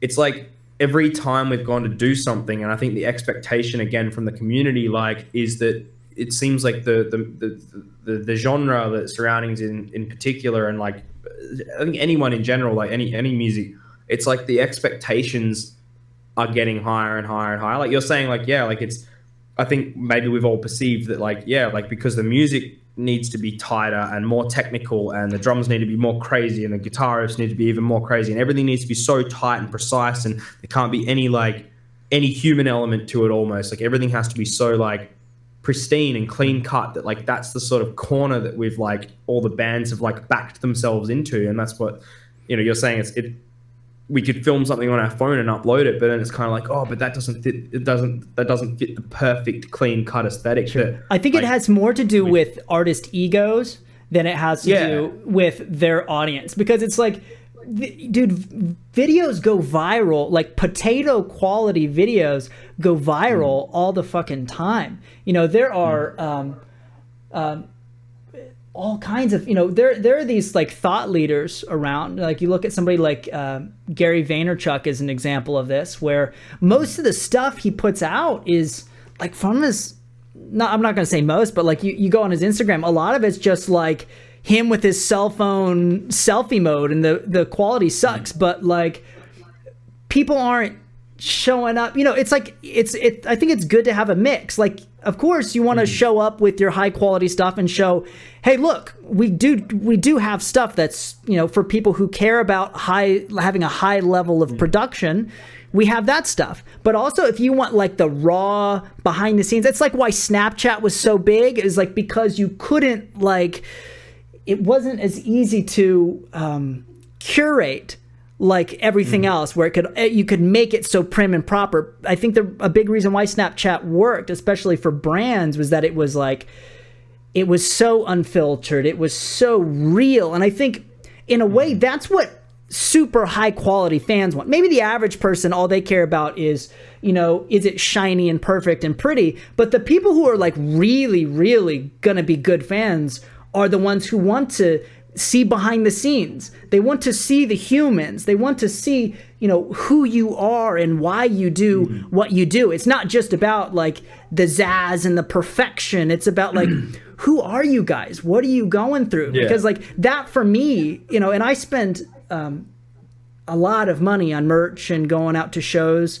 And the stuff that really gets me is not like if the band is good, because there are so many good bands. Like the benchmark now, it can't be goodness, because every band is good. For me now, it's like, what type of story are you telling about who you are and why you do what you do? And it's like, and then showing up with that frequently, because if you only show up once a week or twice a month telling me who you are and why you do what you do, I'm not going to remember. That's not frequent enough for me to be able to recognize that pattern. That's why I'm huge on like daily content. And it's like showing up frequently is almost more important than showing up with something that's super high quality, because you have to think about, humans are pattern recognizing machines, right? We only recognize when things change or when things are the same for long enough, right? So the only way you establish yourself, you know, people talk about there being market noise, right? The only way you become a signal in the noise is by showing up a lot, by showing up frequency at regular intervals that people are like, oh, I saw this before. Oh, I saw this before. Oh, I've been seeing this every day for the past week. Then it sticks in the brain, and then they start thinking about it, because that's how humans are. Again, like I said, we're pattern recognizing machines. But if you're not showing up frequently enough to establish that pattern, then you're not taking advantage of that. You know what I mean? So it's like, then you have to start thinking about, okay, well, how can we show up? How can we show up every day? Like I say, most bands should try and show up, you know, twice a day with some type of content, something. And a lot of that I think could be just, you know, if your band's really getting after it, like if they're really like somebody's working on something with the band every single day, just getting them to document that and then throw that on Instagram just to show up. And like it's the stuff like that, because I think you're right. I mean, bands have sort of backed themselves into this perceived corner where they think everything needs to be perfect, but the data doesn't seem to show that. Like, you look at these rappers, right? You look at, like Lil Pump and Tekashi 6ix9ine, you look at their Instagram, it's not all like 3-point lighting and super high quality music videos, like clips. It's like them in front of a fucking, like, in front of a pirate ship, or it's like them just selfie mode saying something ignorant. And it's like, I think it's just, metal has this, specifically metal, it's so pretentious in some ways, and it's very conservative as well. They're afraid to do something that's not perfect, that's not just the most perfect curated piece of content, which is, I think it's unnecessary. I think it does a lot more damage than it helps, because if you think about it, like, as far as getting reach, right? People complain about Facebook limiting organic reach like 6 years ago. And it's like, okay, think about it like this. If you show up once a week and you're not doing paid ads, you're getting maybe 7% reach per week, right? Well, if you show up twice a day, and let's say you're getting half the results, so per post. So you're getting 7% reach per day, but you're making 2 posts. By the end of the week, you have, what, 7 times 7, 40, is that 49? I'm not good at math. 7, yeah. I'm no good at math. Something like that. So yeah, so 7 times 7, is that right? Hold on, let me find this. I think that's right. Irregardless, yeah, you end up with more, well, let's see. Okay, hold on. Let me see if because I dropped out. Hell yeah, rocking that high school education. Well, freshman year. Anyway, so you have by the end of the week, you have, let's call it 49% reach. You certainly have more than 7, right? And then maybe in 1 week, that doesn't represent a huge difference. You get more interactions, right? And maybe you grow your audience 1%, right? Maybe. But when you add the factor of time, when you're looking at 49% reach versus 7 week over week over week over week over week, eventually you're in categorically a different place than the other bands as far as like how much interaction you have, right? And I think that's a result, the reason that's a problem is because so many bands set the bar so high, right? They work so hard to create something that's perfect, and then they show up once a week, but it's like, you're missing out on a huge opportunity, which is establishing that pattern for your audience to see, maybe because you think they care more about the production quality than they actually do. And I think it's like you have to have, it helps to have both. It helps to have those super awesome music videos like you have, for the people who really like that. But I think it also helps to have some of that just raw behind the scenes stuff for people who, like me, who really like that stuff. So it's like serving your audience. You guys have, like, your Facebook, you guys have 10,000 people following you at this point. To assume that they all only signed up for super high production quality, I think is, I don't know. I think it's a little bit ignorant, I guess.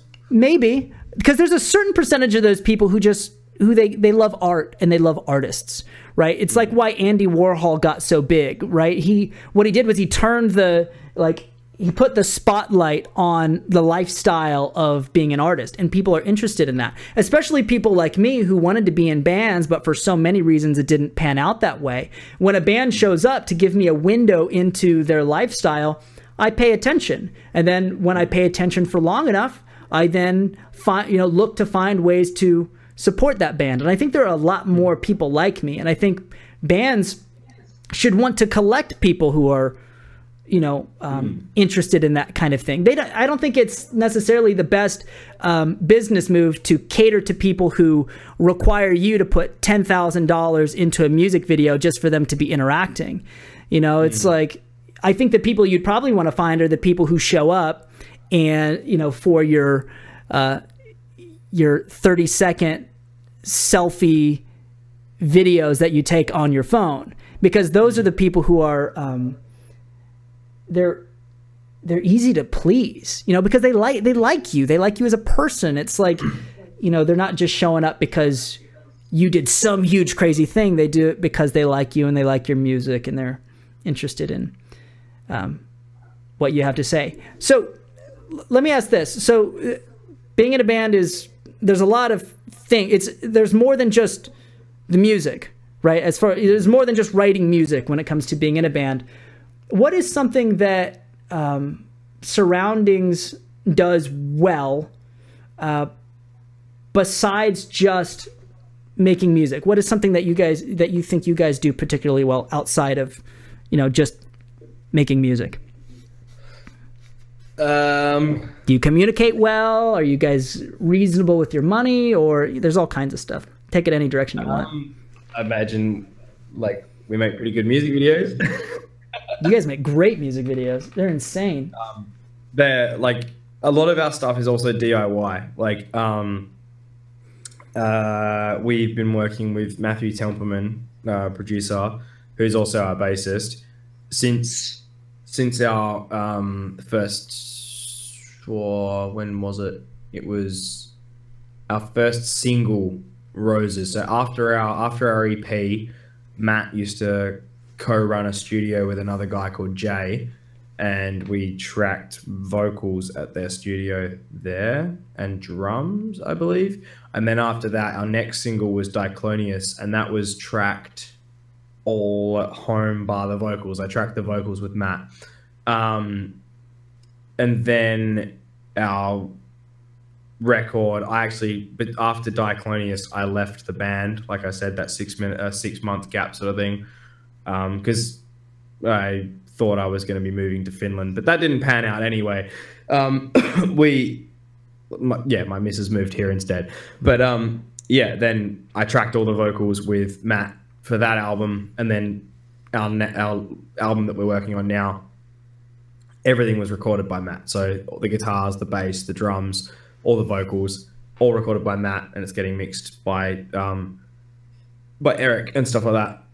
Again, all of our music videos, but Weakness Progression, were all directed and produced by Drew, our guitarist. So he, found all the locations, got all the people together and stuff like that. Lee, our other guitarist, does a lot of like the design work and stuff. Like he, makes all our banners and all that sort of stuff, because he's actually a web designer by like his career as a web designer. So he has that sort of knowledge and stuff. And then I don't know, what do? I don't really do anything. I just rock up and do what I'm told. There you go. But like, so I think who's handling we quite DIY in the sense that like a lot of our stuff was we do it all sort of in house. That's cool. But you are willing to outsource. Like, for example, you guys outsourcing the mixing and mastering, for example. Like, you do intelligently outsource. Oh, of course, like our latest music video is being outsourced as well. I think it's also because Drew has like, he's just like, I've got too much on my plate. I can't do another music video for Surroundings at this point in time.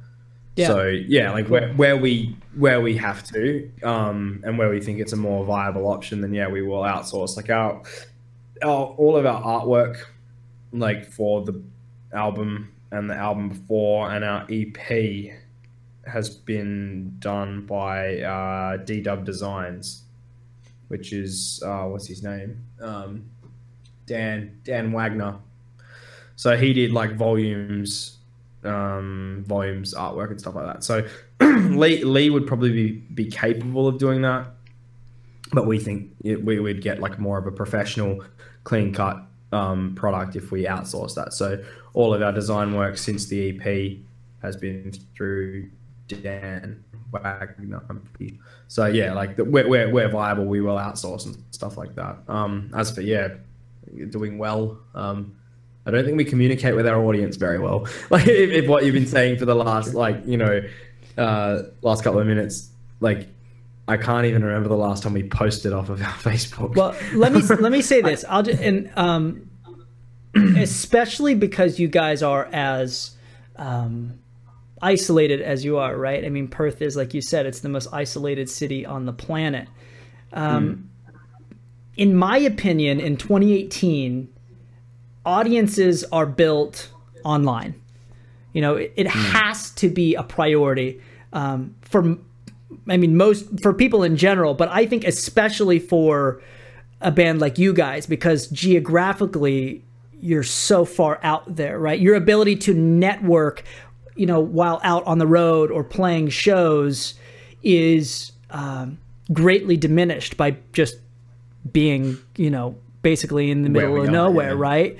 So for me, as now certainly a fan of Surroundings, I would love to see more communication out to us, because it reminds me that you exist, and reminds me that, oh no, I really like, you know, like I like this band. I want to support in some way, and in a way that, you know, is convenient. Like you guys are not probably going to tour through my town anytime soon. I mean, almost nobody does anyway, but the barriers for you guys are so high, just because of where you are, that it's like, if you are going to interact with me, or frankly, most people around the world, it has to be online. It will not happen anywhere else, you know, especially over the next, you know, and unless you guys get some huge viral success, like for now, certainly for now, if you're going to connect with your audience, it's going to be online. So I think it would pay for you to really, really make that a priority. Like, I think that and this is just me top line analyzing how your band is working now. I would delegate you as the person to figure out social media, you should, in my opinion, become a really, really good digital marketer. Because I think one thing that bands aren't, they think that they're like this live event business, and then selling merch is their primary like driver. When really what they are is primarily an e-commerce business, like a media company, multimedia company, and e-commerce business, probably more similar to Marvel, where you create content, digital content, and you distribute it through various platforms, be it, you know, through cinema or TV shows, or there's like podcasts and stuff like that, right? It's a digital media company. But then you have this e-commerce arm, which financially sustains the whole thing. So it's not, I think most bands have this, like, it's like a carnival mindset, when what they should have is like a Marvel mindset for how they're running their business. Because it's 2018, like it's tough to get people to come out to shows. People are not coming out to shows just because anymore. They come out when they know that coming out to that show is going to be more entertaining than watching a movie that had $150 million budget on their phone, you know. And the only way that you sort of you can convince them of that is by showing up over and over and over and over and over and over and over, front loading all of the value to entertain them, like before you ever even ask them to come out to a show. That way, when you do offer, like when you do come through their town, they can discern beyond a reasonable doubt that they will have a better time coming to your show than staying at home and watching Netflix. And it's it's tough to compete against Netflix, because Netflix is like billions of dollars of entertainment value conveniently in your home, you know? So it's like, it's important to think about, how can we convince people that they will have a better time at our show than watching Netflix? And I think the best way to do that is through digital marketing and content creation. And showing up, like one of my favorite videos, I think I watched a video, it was The Rock, and I forget what movie it was. It was that one, there was a big gorilla in it. I don't think it was King Kong. Was he in a King Kong movie? It was Kong, yeah. It was Kong or Skull Island or something like that. I don't remember. Whichever, either way, the Rock. No. It was Rampage. It was Rampage because there was like a gorilla or something in that, and they put out these videos of the Rock interacting with this this gorilla, but it was all like, I don't know. It was all. It felt like they were just shooting from the hip. Now, obviously, it was like a CGI gorilla, and it was like you had that factor, but still, it wasn't like clips from the movie. It was like behind the scenes, or like he was just talking to the makeup artist. And for me, I'm like, obviously, I'm talking about it now, so it must have had some kind of impact. Had some sort of effect on you, yeah. People like that behind the scenes shit. I mean, it's just. 100%, because we're humans. Humans are interested in other humans. We don't just, want the clean stuff. We want all that's probably why like vlogs and stuff like that are so successful. Is like my fiance watches a bunch of vlogs, and I'm like, I like to, personally I don't understand it, because it's like they're doing the exact same shit that you're doing. Like, like my fiance watches like these people, and they're literally they're just people living their lives, but people still subscribe to that, and they watch these people daily, like go, oh, today I ate some toast. Like it's obviously like it's more than that. Like there's probably more of like, yeah, once you subscribe to that sort of like entertainment of like someone's vlog, like you kind of feel connected to that person, and you then I guess that's the appeal to it, is you kind of feel like you've made another friend almost, or like you've got that person. Like it fills you with that same thing. Like I saw there was a study or something once that like people can like have the same effect of having friends with like just I can't remember how to word it properly, but like the same satisfaction that we get out of actually physically seeing another human being, seeing another person in person, and having that conversation, having conversations with people, we can get that same arousal or same like what's the word for it? Well, I see what you're getting at. It makes sense, because we're not designed for this, right? Physiologically, like we're not designed for like to distinguish between a face on a screen and a face in real life. That it confuses.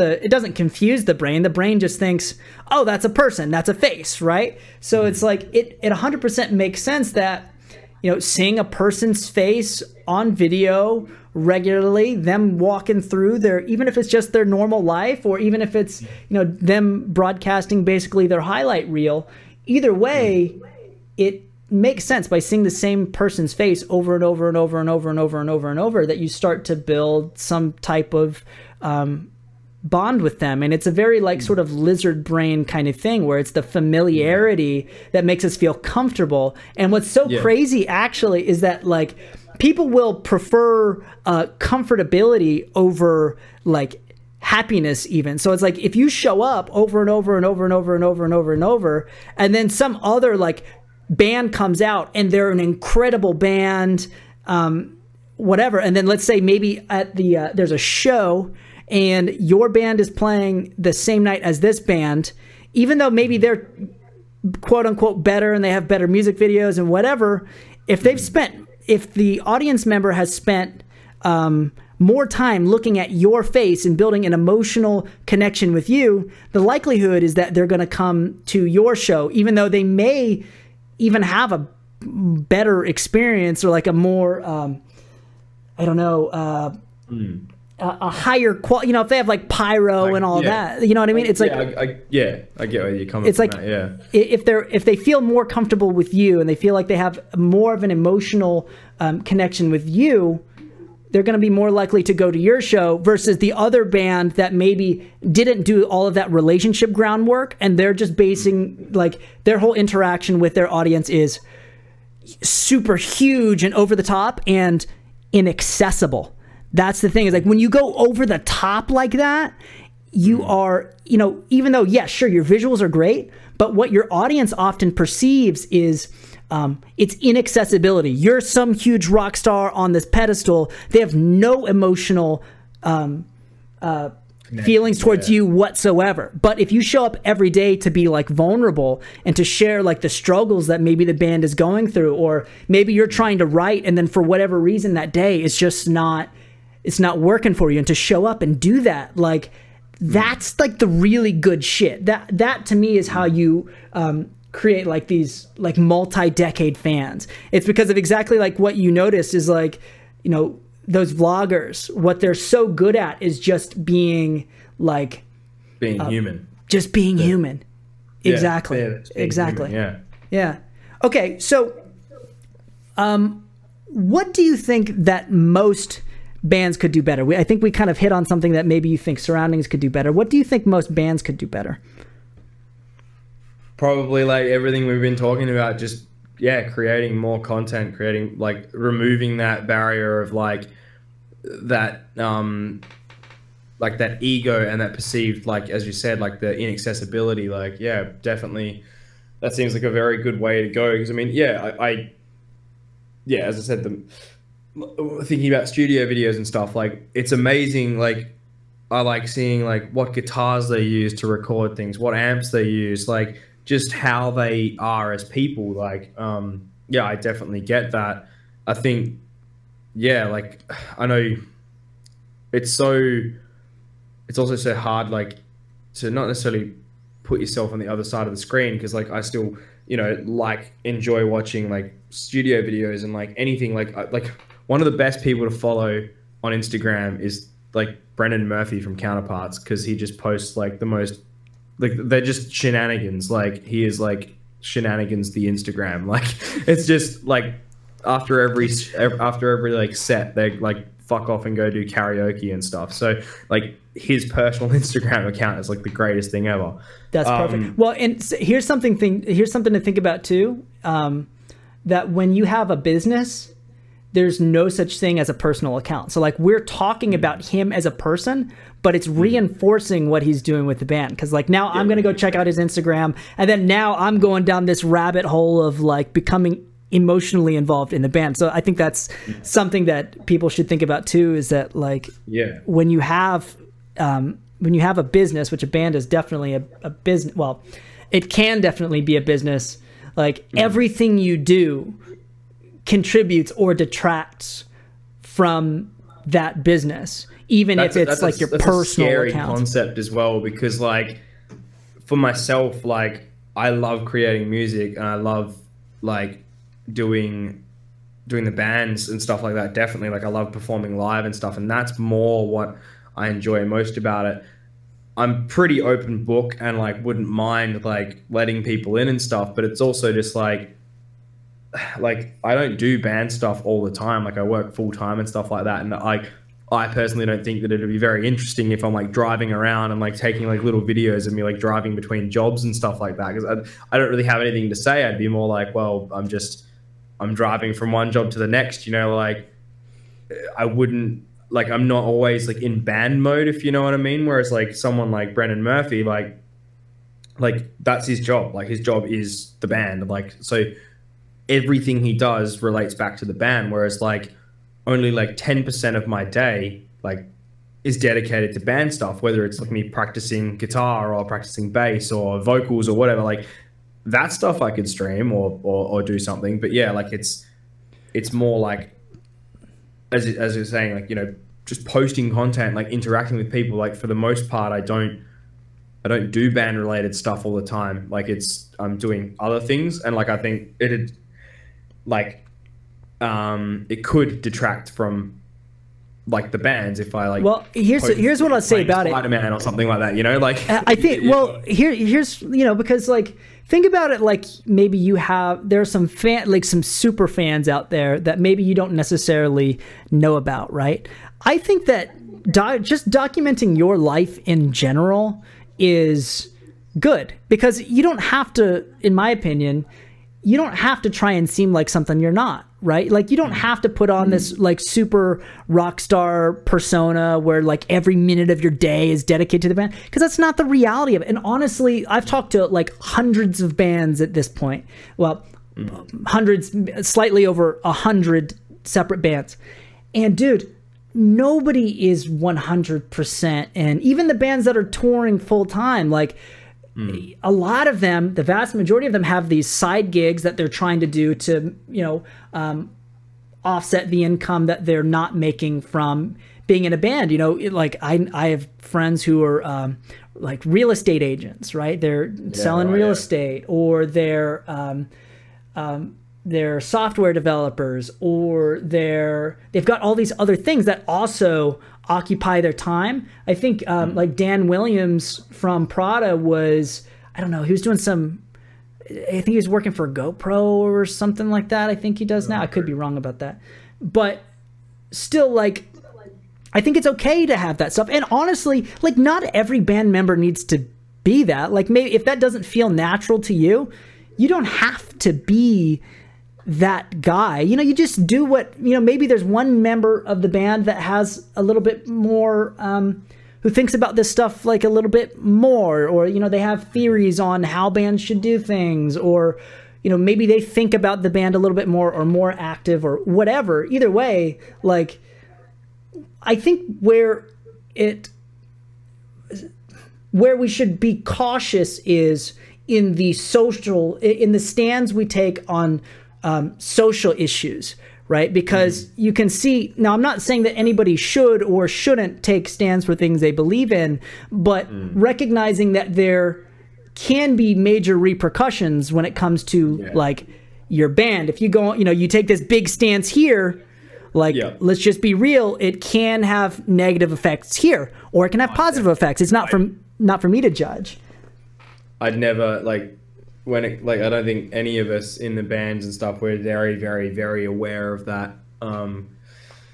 Like, like, I don't, the only time I'll ever share my, like, social views or opinions and that is literally in a closed forum when I'm, like, with people. Like, I want, like, it's because of that, you know, like, and it's not that I think that I have, like, a bad social thought, like, you know, I definitely think I've got a pretty, like, conscious social, like, awareness, I guess. But the thing is that I know that if you take a stand, either left or right, or not necessarily left or right leaning, I mean, like, if you take a stand somewhere, like, like Dave Grohl said, like they're all there to sing that My Hero song, you know, they're not there to see, like, Anti-Flag, who is, like, extremely political or something. You know, that works for them, they've got their fans, but they're never gonna branch out of that particular thing. So I think, like, like, as a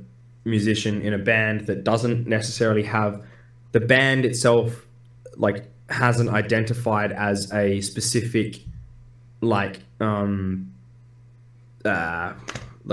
specific, like, social standing.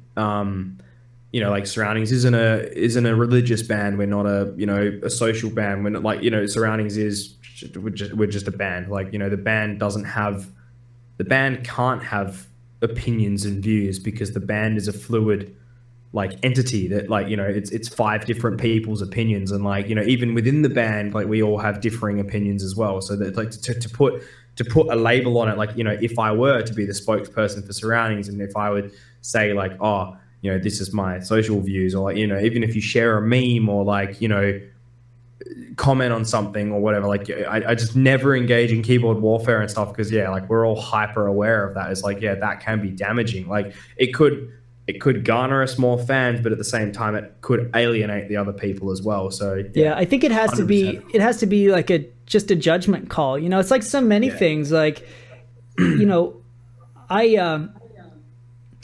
I don't prescribe to know, like, what's the best move for every single band, right? You know, but I do think that it's smart to keep in mind the consequences for things. Like, for example, if you're going to make a dramatic genre change, right, and you're going to release it under the same band, right? It's like, it's not for me to say whether or not you should do that, right? That's not up to me.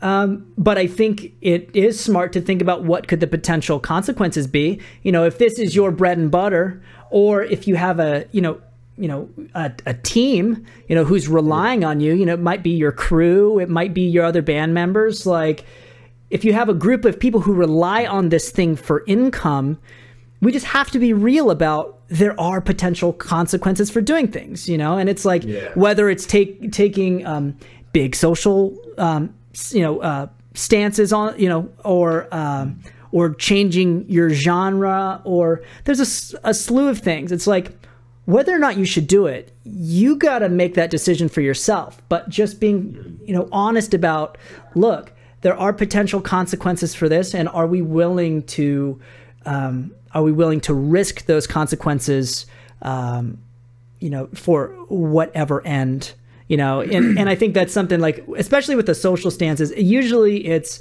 an emotional outburst and not a logical decision. Sometimes it's not that way, right? In rap and hip hop, you have them, they play that all the time. Kanye, I think a lot of his emotional tirades are just kind of a publicity grab, and I know I read a cool book about 50 Cent written by Robert Greene, where they were talking about, like, explicitly that 50 Cent would do things just to get attention.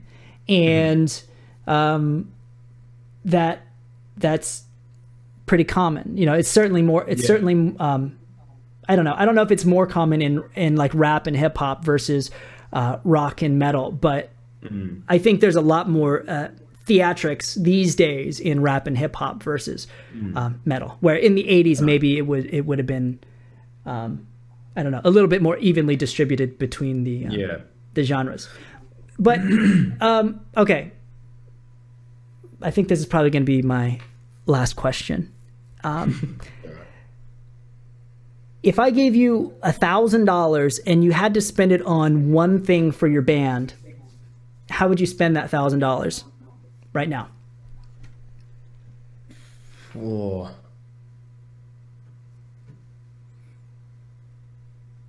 Honestly, because we're about to release an album, I reckon I'd put that straight into PR to just get the album out to as many people as possible. Cool. Like, I'd pay some like PR people to, you know how it goes. Like, get some reviews going on it. Like, actually make the album land on people's desks that could actually have an impact for the band.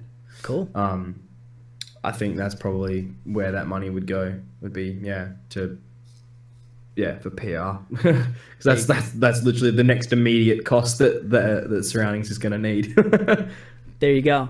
Now, and Altona as well, because Altona's about to. Well, actually, no, we're not doing anything. Yeah. You're not doing. I get it. We're releasing singles. I get it. So now, would it be reasonable to assume that some of that would go towards paid ads and that kind of thing, or is it just going to PR firms who are just sending it out to bloggers and playlisters and that kind of thing? It'd be probably all to do with just playlisters and bloggers and reporters and reviewers and all that sort of stuff. Like, could I ask why you don't have a marketing budget that involves like Facebook and Instagram?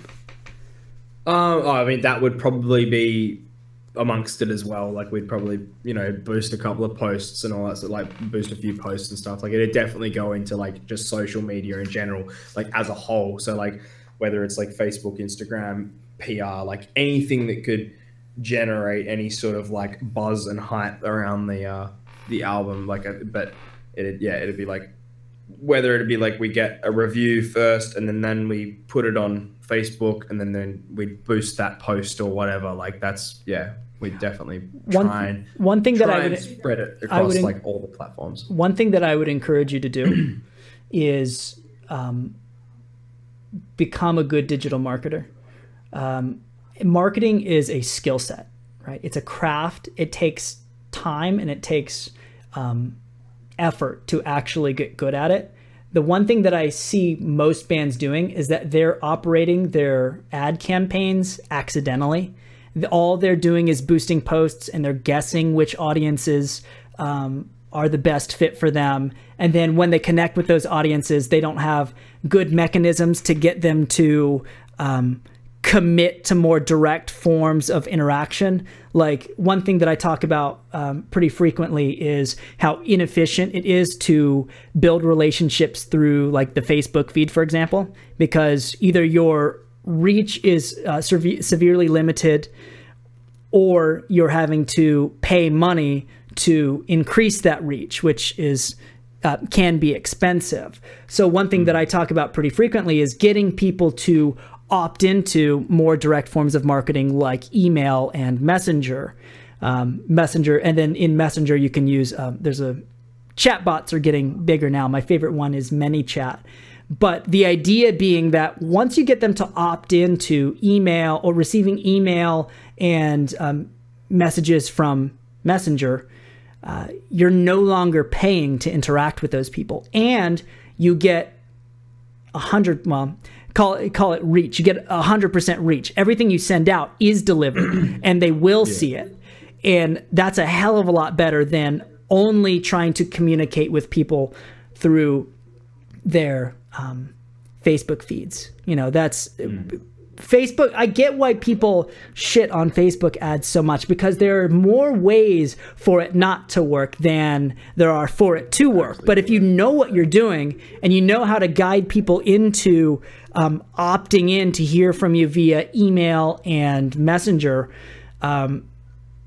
that I think is the most efficient way to use your ad spend, because just doing it through the Facebook feed, it's really fucking expensive. Or you have to like work your fucking ass off every single day, day after day, to get in front of those people, which is just, it's an inefficient use of your time. Connecting via email and Messenger is, I think, way better. Much more direct, yeah. Of course. Yeah. Yeah. Cool. Well, that's all I got. You know, I want to say again, I mean, it's what, 11 o'clock there? Yeah, 10 past 11, yeah. You have work tomorrow? Yeah.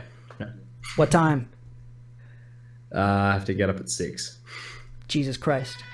Okay. Yeah. Well, I'll let you go, man, but I really do appreciate you taking the time this evening to chat. No, dramas, man. I'm very, very happy to.